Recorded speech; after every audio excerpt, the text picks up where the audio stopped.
Good morning, everyone. I think in the interest of time, let's press on. I know that many of you got a busy day. Welcome to the H1 2019 results. Today from the management team we have Jacek Baginski. We have Wojtek Nawa, who's our head of property management. Michał Siertyński is not with us today. Many of you know him well, but he had a really nasty motorcycle crash when he was doing some motocross. But he is online there, and hopefully he'll be back in the office in a couple of weeks. But Wojtek knows the assets extremely well.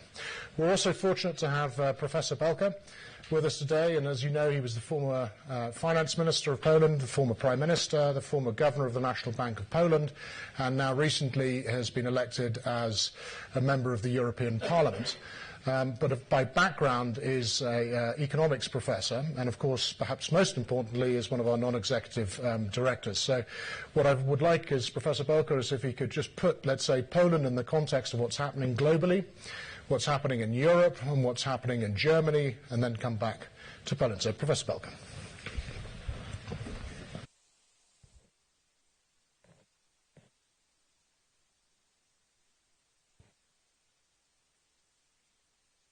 Okay, good morning.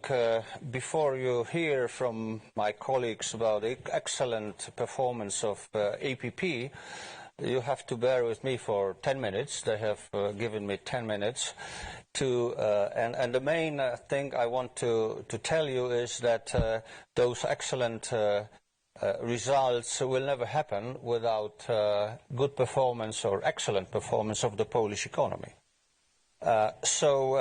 What does it mean? Well, you know Poland by now quite well.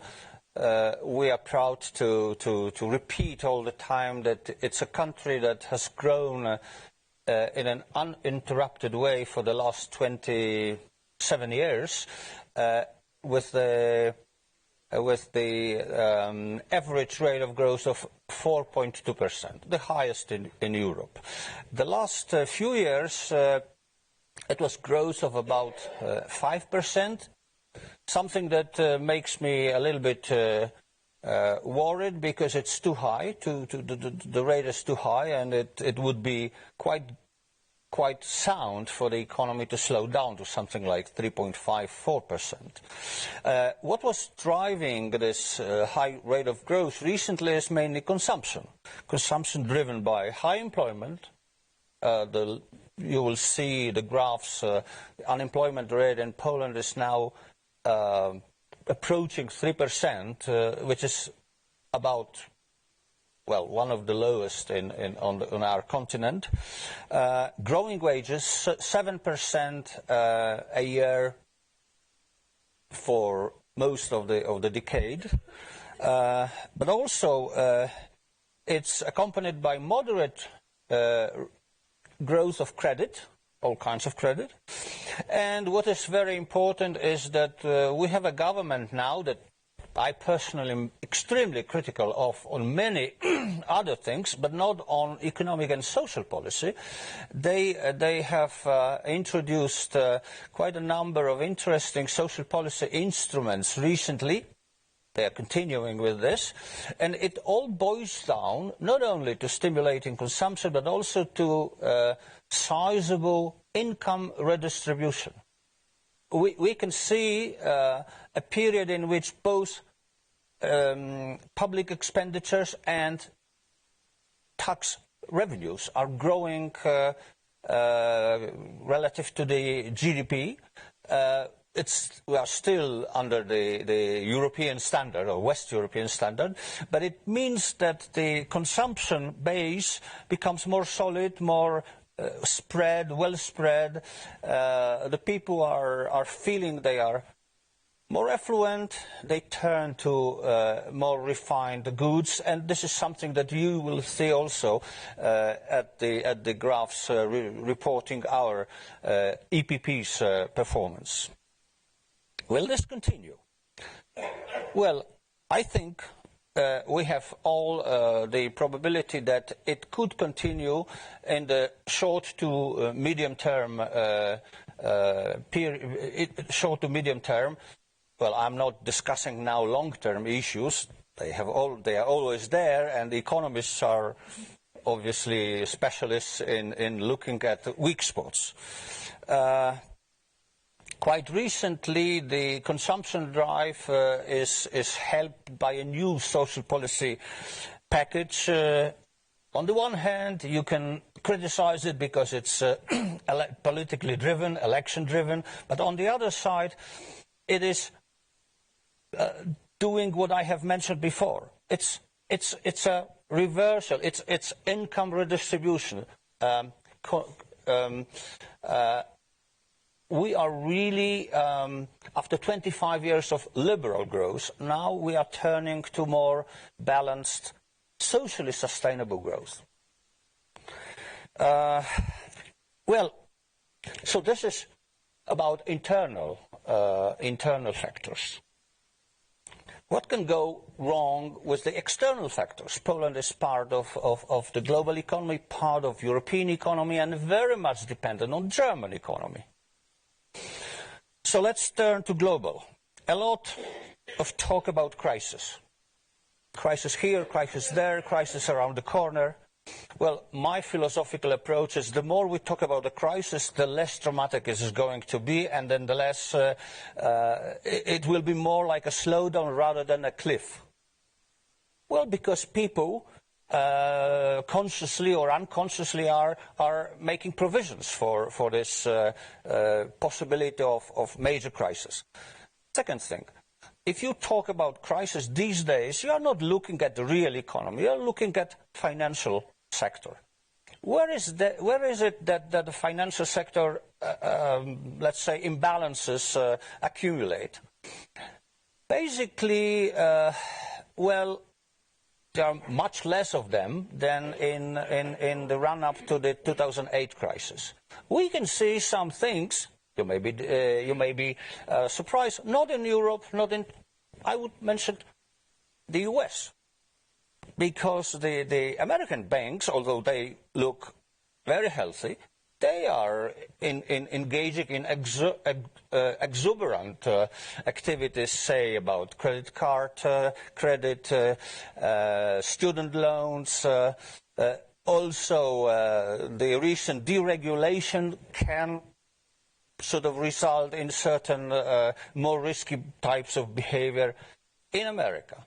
But really, the real problem in the global economy is the ultra-loose monetary policy. And how can it affect the markets of the stock exchanges and the bonds? So this is something that we have to look at. I'm not going to elaborate on this. What about Europe? Well, as we look at Europe, there is at all no exuberance at all. If we can see something happening, something wrong happening, it's a slowdown. And this slowdown is a consequence of political tensions, trade tensions between Trump and the rest of the world, Trump and Germany, Trump, China. We can see political instabilities basically, well, around the Korean Peninsula, around Iran. But this has always been with us. The problem is that we have now a very peculiar type of leadership in America, which could, let's say, by some accident, trigger a crisis that we are not prepared to. But this is something economists have very little to say. So, coming back to Europe, what is the problem with Europe? Well, the problem with Europe is that the trade position of European Union, and especially Germany and Netherlands, so the north of Europe, can be in danger as a consequence of trade tensions between Trump and the rest of the world. Let's put it this way.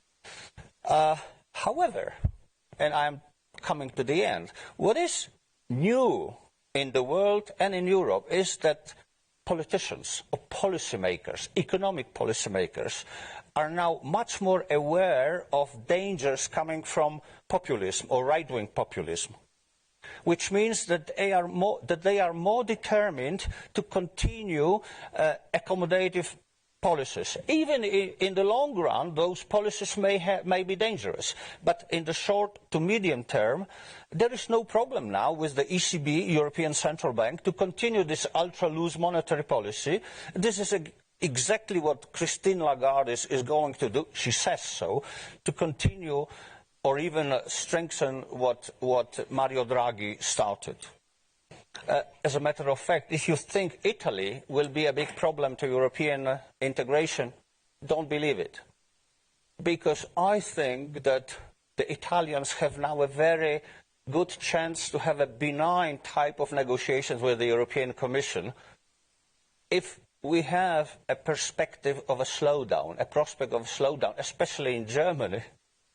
The Italians will be allowed to be more let's say, less restrictive as far as the budgetary policy is concerned. Well, what does it mean for Poland?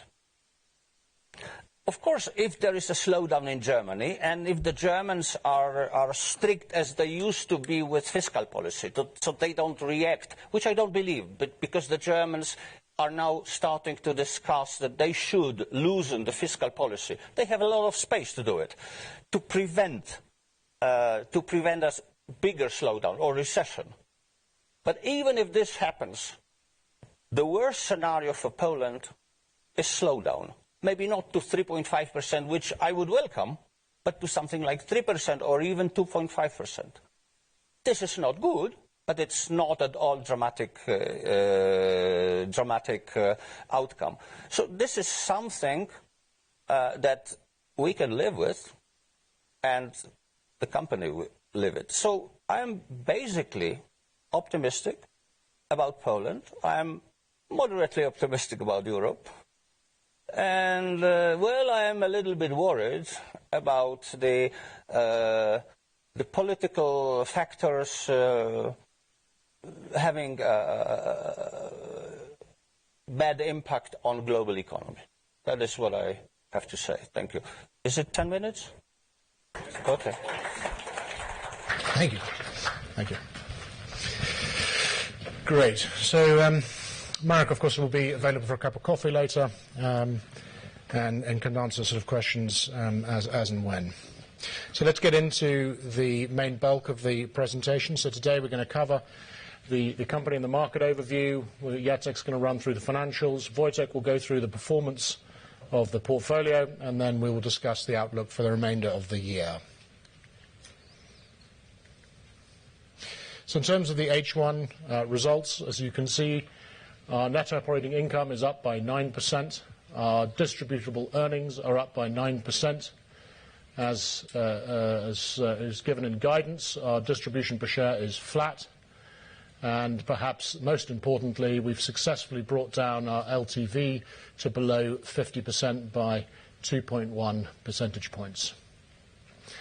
What's really been interesting for us is in the performance of the retail portfolio, because as you know, in the first half of last year, we had 7 Sundays closed with the Sunday closing ban, and this year we had 17 Sundays. So we were very interested to see whether we were going to follow the Hungarian example, and as we predicted, but it looks like actually Poland is, in terms of the curve, is actually well ahead of the Hungarian example. And as you can see, with the additional 10 Sundays closed, we saw an increase in footfall by 2%, and very importantly, we saw an increase in sales by 6%. And unsurprisingly, our occupancy rates remain very high at 99.1. So Wojtek will go into some of these numbers later, but how does Poland look in terms of the context of Europe? Well, I think given the context of Brexit, it is the 6th largest economy in Poland. It is becoming more important to the European Union of day by day. How does it look in terms of the GDP growth? Marek touched on this at a healthy 3.4% outlook for the next 3 years. In terms of retail sales, that's even higher at a European high of 4.5%. So how are we positioned to take advantage of this growth? Well, as you know, we have now 24 assets across the whole of Poland. We have 1 development project in Warsaw, Towarowa 22. We'll talk to that later. We now have close to 900,000 square meters of GLA, This year we have increased the average size of our shopping centres to now 37.5 thousand square metres, which is a big increase from last year. So not only have we been upgrading our portfolio, our existing portfolio, but we've also been increasing the average size. In terms of next year, once tranche 3, which is the power parks, comes into the portfolio, we'll have 28 retail assets, again the development project, over 1 million square metres, 120 million people be walking through our shopping centres per annum, and perhaps more importantly, 40% of the population will live within a 30-minute drive time. Marek touched on this earlier on, but from a fundamentals perspective, you can see a very, very steep decrease in employment rates compared to the European average, which is going down to 6, we're going down to 2.8, which is, of course, leading to an increase in monthly average salary. This is growing now on average by 7%, and, of course, that is leading into very positive retail sales, and if you own shopping centres, that's very, very good news. The evolution of the shopping space or shopping centre supply, as you can see again, a very steep now graph coming down. Poland, as Michał always says, it's actually a very mature retail market. It was built up over 30 years. It wasn't built up over, a boom-bust over 10 years. So what we have is a mature market, and actually when you look at the amount of square metres of shopping centres per one inhabitant, we actually have the same as the UK. Of course, the major difference is that we don't have high streets. So I think some of you already know this, but if you look at the UK market, 65% of the GLA is found on the high street. And if you add supermarkets, that's actually 75% of the GLA. So we don't have that. So that just means that 70% of all the retail spend is in shopping centres. So what retailers like Primark want from a country like Poland is exposure to a big market, 40 million people. Shopping centres, and I know you've heard me say this before, but they always have been a place of destination for Poles. It was where they would go, and it was a light, bright, safe environment. It was where you meet your friends and families. It's very, very different from, let's say, Western Europe. And of course, we've talked a little bit about the lack of high streets, but that's a big, again, it's, in France and in the UK, people would meet on the high street, and which is leading to 70% of the retail spend actually occurs in shopping centres. So just to touch on the key strategic objectives we've achieved in the first half of the year. We've successfully divested and secured a joint venture partner, which I'll talk to later, on our office portfolio with 3 of our parks. We've had a strong support from the market. We've been oversubscribed on the equity raise of 90 million, and we've introduced a new major investor. We've increased our retail exposure, of course, not only with the 4 tranche 2 M1 assets, but also we've entered into the lucrative Warsaw market with Młociny, which Wojtek will talk to later. We've also reduced our gearing to below 50%, and we have delivered on our H1 DPS guidance. So it's been a busy 6 months. In terms of the asset recycling,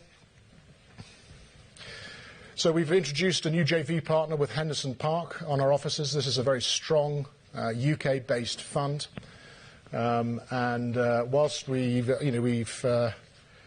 had a couple of false starts, we believe this is a partnership that can go on for many, many years and can expand. We disposed those assets in line with book value. We've also retained our in-house and property management teams. This is particularly important, I think, given the context of creating shopping centres as a place, a destination, populating shopping centres. So we need to retain that skill set within the company as we look to populate some of our M1s. And we remain very focused on recycling assets, and we'll do that in the next half of the year, both in offices, and we'll also look at retail assets as well. Just to remind you of Tranche 1, I think many of you know this, but at the beginning of last year we bought a portfolio of close to 200,000 square metres. It was in Łódź, Zabrze, Czeladź and Krakow, mainly in the south, which is Silesia, one of the wealthiest areas. But these are well-established properties.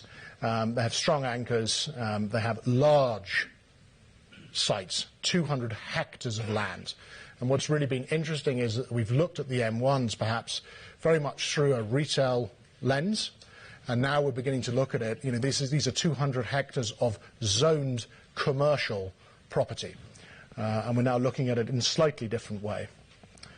So the tranche 2 came through in June of this year, and you can see here we bought an asset in Poznan, Radom, Czestochowa and Bytom, and that added a further 15 million of NOI.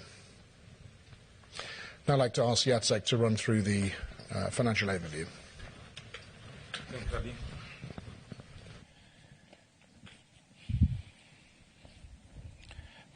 Good morning. Good morning. I was just trying to see if this works. Okay, so let me start from the income statement and the operating results of the company.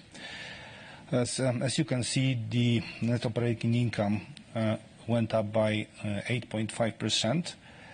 That is 5.6 million euros. There are two drivers that resulted in that growth. First, the company faced strong operating results, mainly strong sales in the shopping centers that translated to rental growth. And the other reason is the consolidation of the NOI from the properties that EPP acquired in the second half of 2018.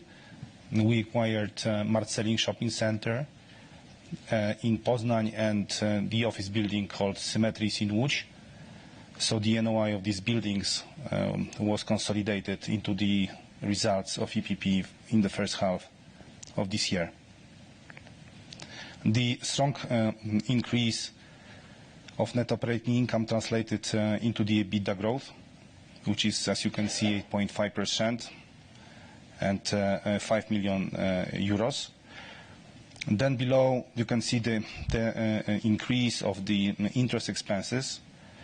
There are basically two reasons for it. Although you can see the cost of interest remain the same, which is 2.4% between the periods, but we actually utilized more debt in the first half of this year, mainly because we had to finance the acquisition of Marcelin and Symmetries partially through the debt. And the other reason was that we utilized our corporate credit facility more in this 6 months comparing to last year, and that basically resulted in the growth of the interest expenses by 2.7 million euros. In regard to taxation remained at the level of 11%, slightly higher than in the first half of 2018. But please bear in mind that nominal corporate income tax rate in Poland is 19%. So we are obviously working towards, and we achieved a significant reduction of the taxation comparing to the nominal tax rate. In regards to the profit from joint ventures, this is the first time we are showing you the consolidated profits from Młociny. Młociny were opened in May, so we already consolidated 2.2 million euros of net profit generated by this property. So all these operations resulted in the growth of distributable earnings by 4.4 million, which is 9%. And that translated into the flat DPS per share. And then the reason for it, obviously, is that, as Hardy was saying, the company issued and raised equity in the first half of 2019, which obviously diluted the earnings.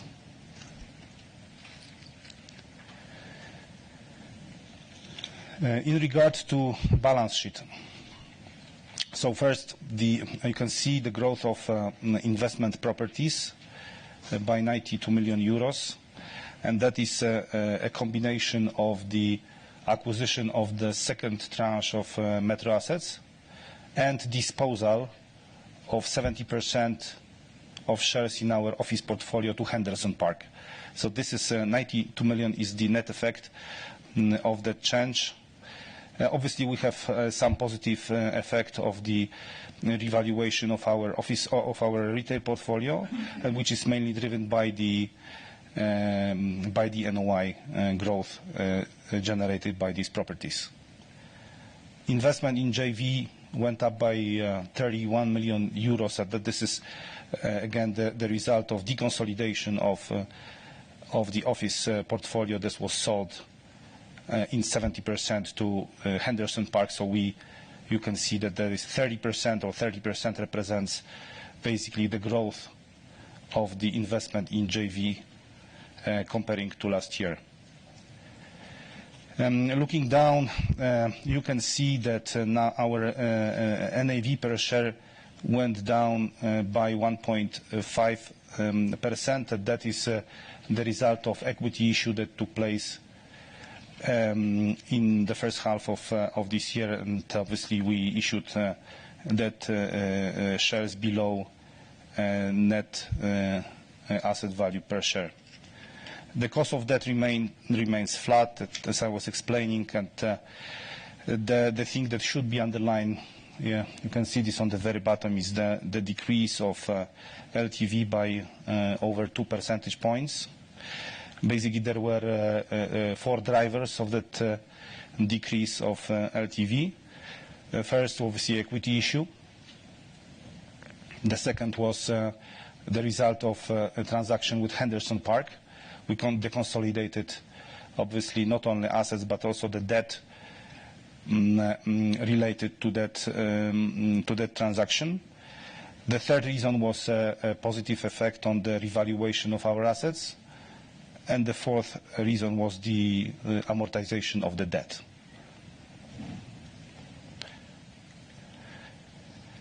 In regard to the liquidity of the company, so we managed and we constantly basically working towards the extension of maturity of our debts. So in general, you can see that the debts were the maturity of debts were extended beyond 2023, and we will be working towards refinancing that further. We have headroom in our credit cash facilities of 95 million, so company remains very liquid. The hedging is at the level of 84%, which basically means that entire loan book is hedged. The unhedged portion relates to this corporate credit facility that we use to finance our operating activity. Maturity of the loan is close to 4 years. And most importantly, as I was already mentioning, we managed to decrease LTV to below 50% and be working towards further reduction of this LTV to the level of 45%. Thank you very much, and I would like to invite Wojtek for his part.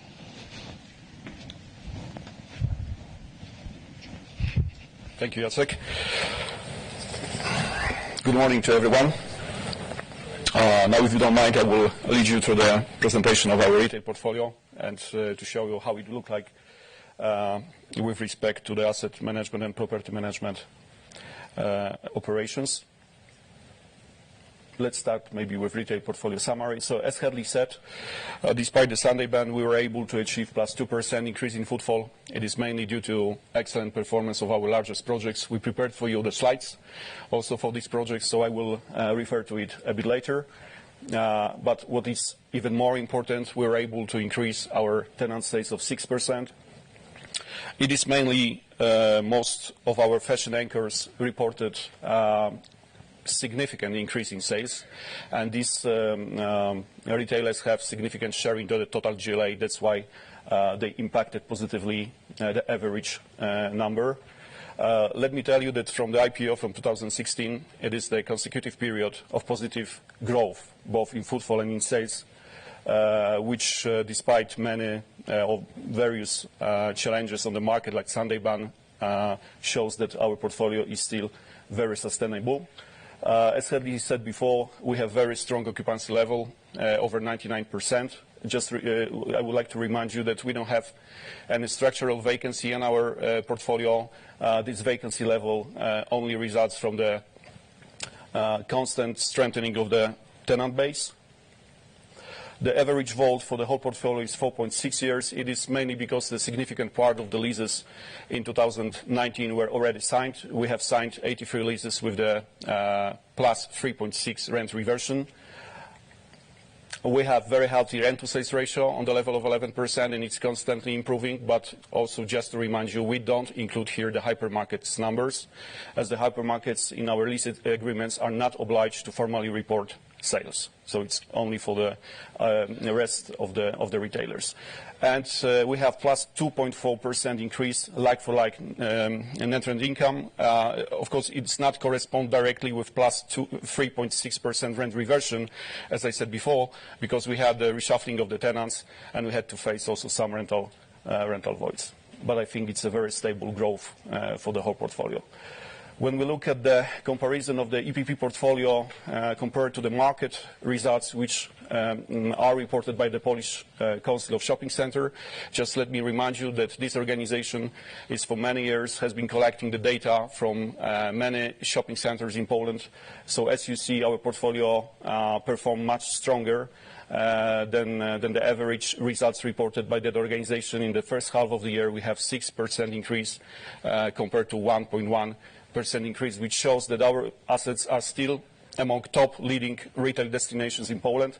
But it's not only that, it is also because the fantastic locations of those assets and the very attractive tenant base which was built through the years, and excellent asset management and property management teams which are jointly working on the improvement of our assets and providing also sustainable and comfortable environment for our tenants.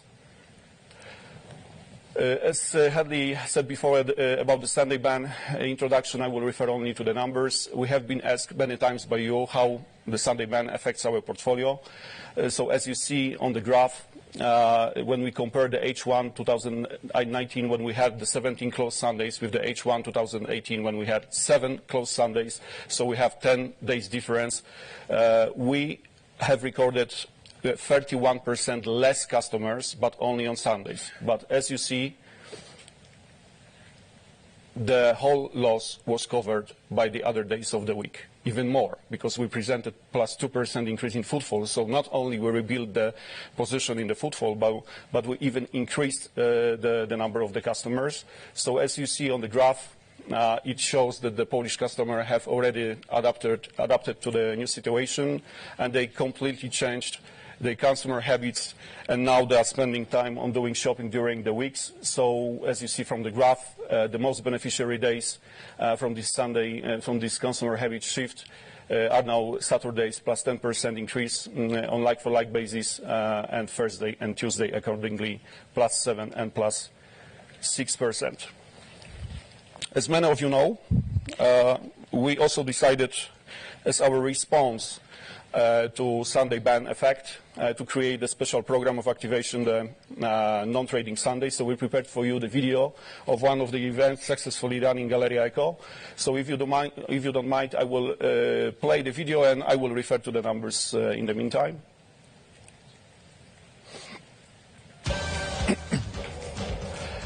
Together with the public and local institutions, we decided to implement some non-commercial educational, sport and social events in our centers. We have done 22 such events in our 3 largest projects to check the effects. And I have to tell you that after these 22 events done, we were able to increase our footfall up to 140%, which amounted to 100,000 visitors more during that period. So we decided also to launch those activities in the rest of our largest assets when we open them to the customers on non-trading Sundays. This program of activation of non-trading Sundays also helps us to build the loyalty of our customers in the longer perspective, but not only this, we also can support food and beverage retailers during this non-trading Sundays. As you know, they can operate on those days. With reference to asset management highlights, I start with Pasaż Grunwaldzki. You know perfectly that project. You saw it several times.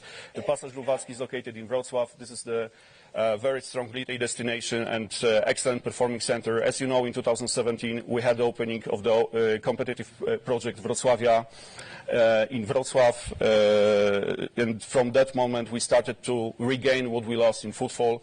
For the last 10 months we have incredible increase in footfall with average result plus 6.5% for this half of the year, and after 1 year and a half we were able to totally rebuild our position in terms of the footfall. Footfall now is even better than it was before the opening of the competitive scheme. We prepared for you the film how we want to reposition that center, because when we look at the sales, we have increased the tenant sales of plus 2.8%, with top performing categories plus 21% for household, 19% for health and beauty, and 10% from food and beverage. And I have to tell you that we have historically the strongest food offer in the projects. That's why we wanted to use that scale and to completely change our food court into the food hall and to create the food destination for that project. That was the idea, how to reposition the project against the market competition. So we prepared for you also the short film, what we did not only in terms of the food court but also in terms of the refurbishment of the common spaces. So let's look the film.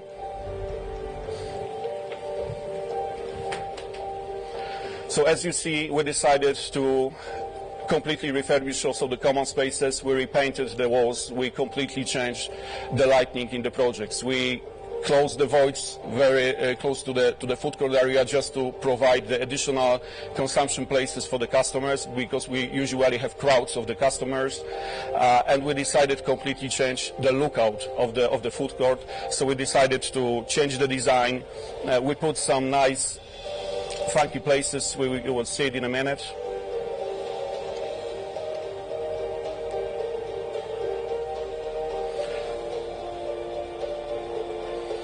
We completely changed the covering of the pillars. We completely changed the lighting. Everything was covered with a very nice design referring to 80s and 90s. What's important, we had a successful launch of that food court in May this year, which was warmly welcomed by the customers and by the market. And I have to tell you that after the launch of the food court retailers increased their sales of 23%, which shows how strong the project is now.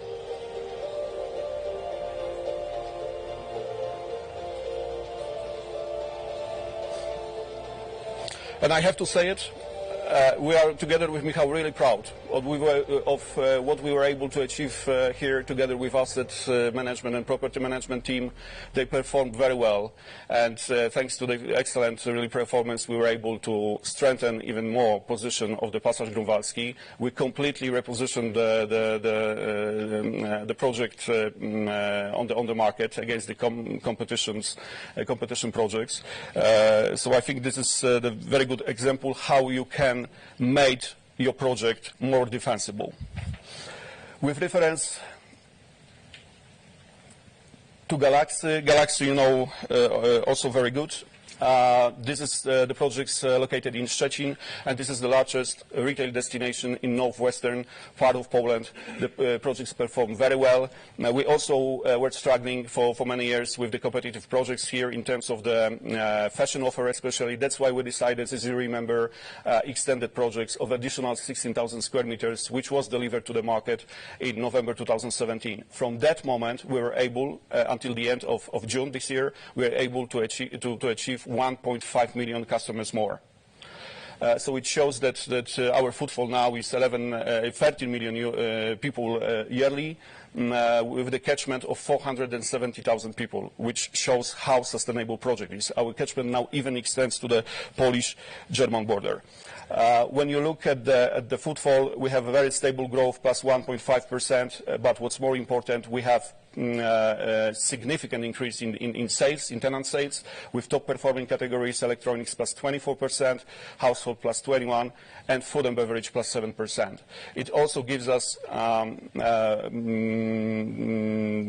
think, good background to take the decision that it's worth also to completely change the food court in Galaxy and to do the same as we did in Pasaż Grunwaldzki. That's why we decided to create in this project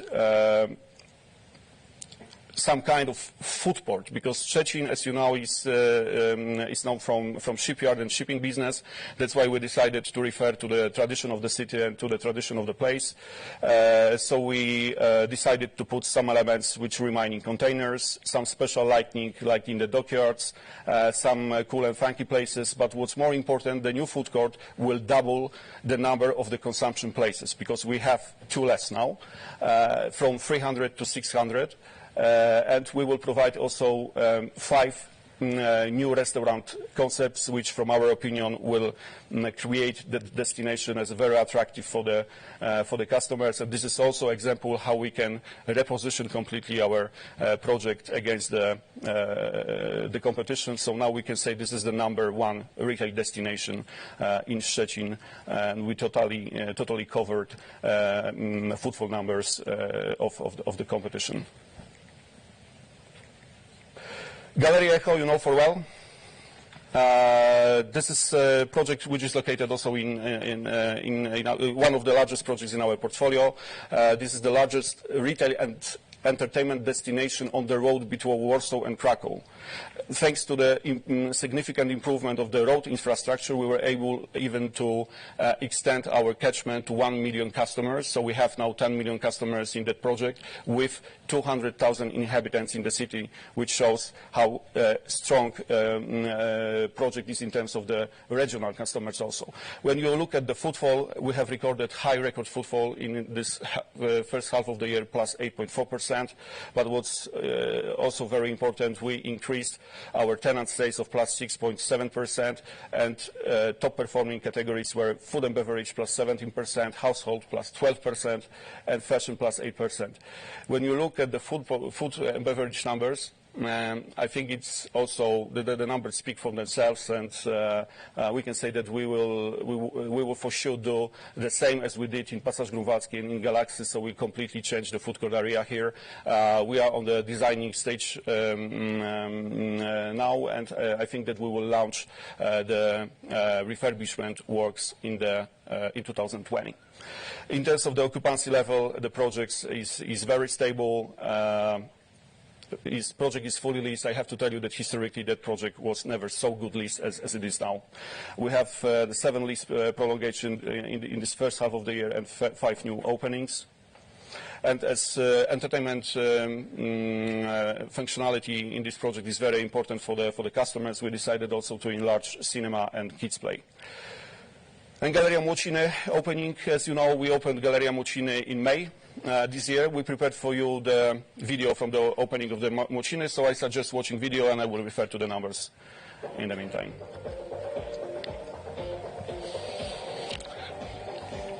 The opening was successful. We have recorded 1 million people within 40 days after opening. Galleria Młociny, just to remind you, is located in a very attractive residential district with 1.5 million square meters of the new apartments built. But what's more important, it's located opposite the huge communication hub with 1 metro line, with 18 bus lines and 4 tram lines, when 24 million passengers use that hub yearly. So it positively, of course, boosts our footfall to the project. In terms of the leasing, of the asset management, that project is leased in 97%, so we have only 3% vacant units. We have the most recognizable brands like TK Maxx, Inditex brands. We have Van Graff, we have Kerry, we have Newcomers also. And what's more unique about the Młociny is that we have 7.5 meter high storefronts, which create a new quality for the customers, as you see. But I think that the most important for that project is that we will open the first Primark in Poland, and the Primark will be for sure the game-changing player. And this will be event not only in Warsaw, this will be event for the whole Poland. That's why we decided to prepare the nationwide marketing campaign of the opening of the Primark, which will be opened in the first quarter 2020.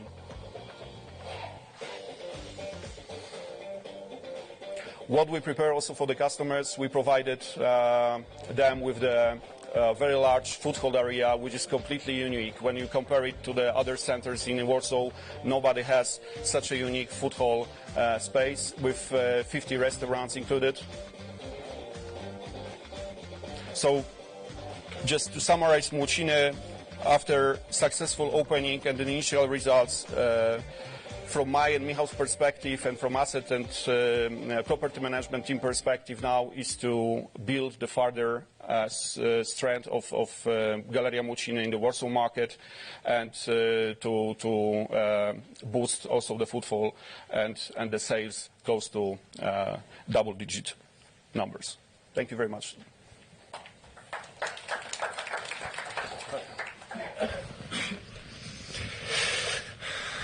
So I think that gives you a fair reflection of what we've been up to in the first 6 months. It's been a busy time. Okay, we've gone backwards here. So just in terms of the development, let's look at Towarowa 22. As you know, this is a 230,000 square metre mixed-use scheme. It's a unique multifunctional project right in the heart of the city centre. It's a 6.5 hectare site. What's interesting about this is that Big, the world-famous architect, is now responsible for the urban architect. In fact, what is happening at the moment is the master plan of the site is being split from the master plan of the area, which will allow for a quicker rezoning. So we're hopeful for a master plan zoning in Q1, Q2 next year. What's really interesting is that the city has invited Bjarke Ingel, who you'll just see in a second, to come and talk about the project and talk to the press about how important it is to have these mixed use of schemes in the city centre to revitalise city centres. So the city is very much behind this project, and we look forward to continue working with them. We'll just show, I think some of you have seen this video, but I think it's important to put this project into context. So we'll go over to Bjarke. Hi, my name is Bjarke Ingels. We're standing here at the Bjarke Ingels Group in Copenhagen. I am very excited to be part of this upcoming transformation of Wola in the heart of Warsaw.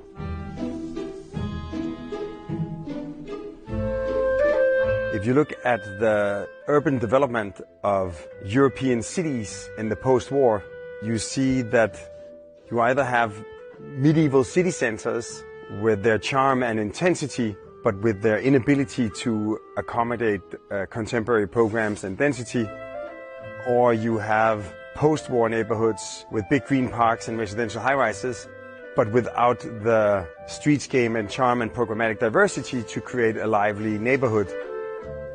What we're trying to do with Towarowa 22 is to create the best of both worlds.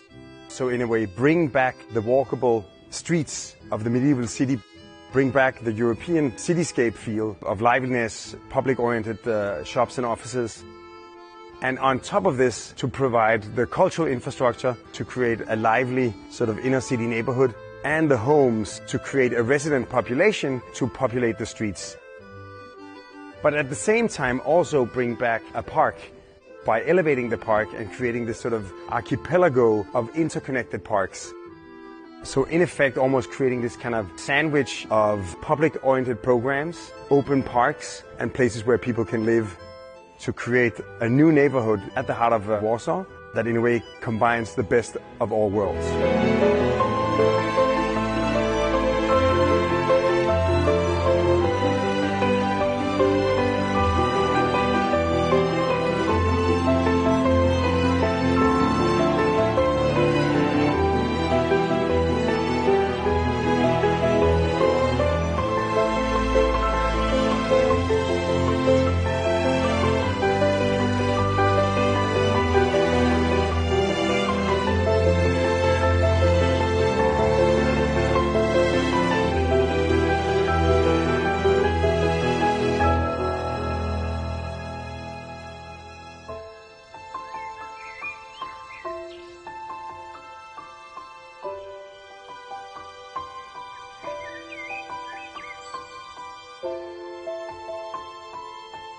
I think we have the opportunity to create a landmark or a beacon of a new attitude towards contemporary European urban development. Thank you.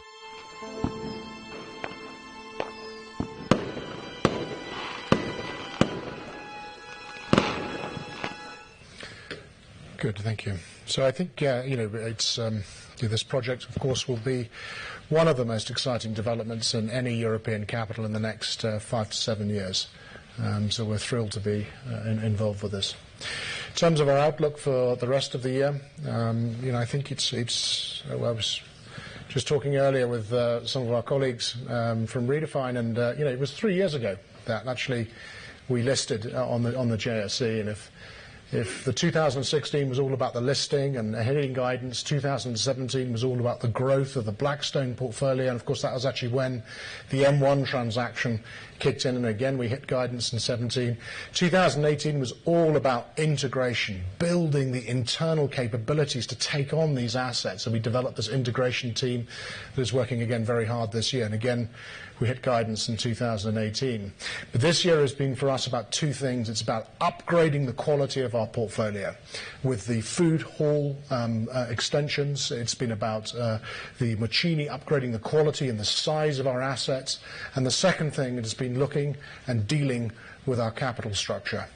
And just to be very clear, in terms of guidance for this year, we strongly believe we will hit our guidance for 2019, and we remain on track.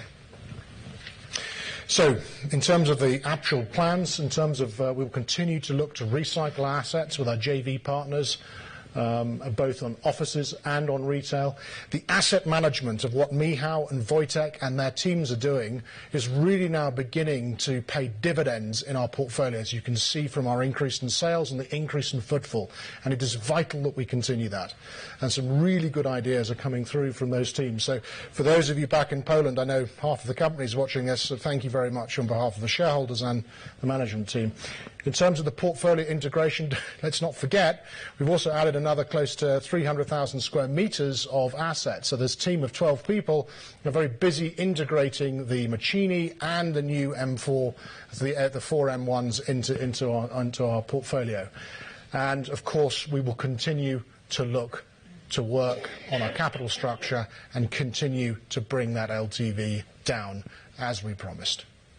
So just for those of you who have missed it, we strongly believe we will hit our guidance for this year, and we now will go to, I think, questions. I'm not quite sure, Kerwin, are we going to the web first, or are we going to the audience first? Going to the web first, okay. Any questions? There's no questions from the web. Thank you.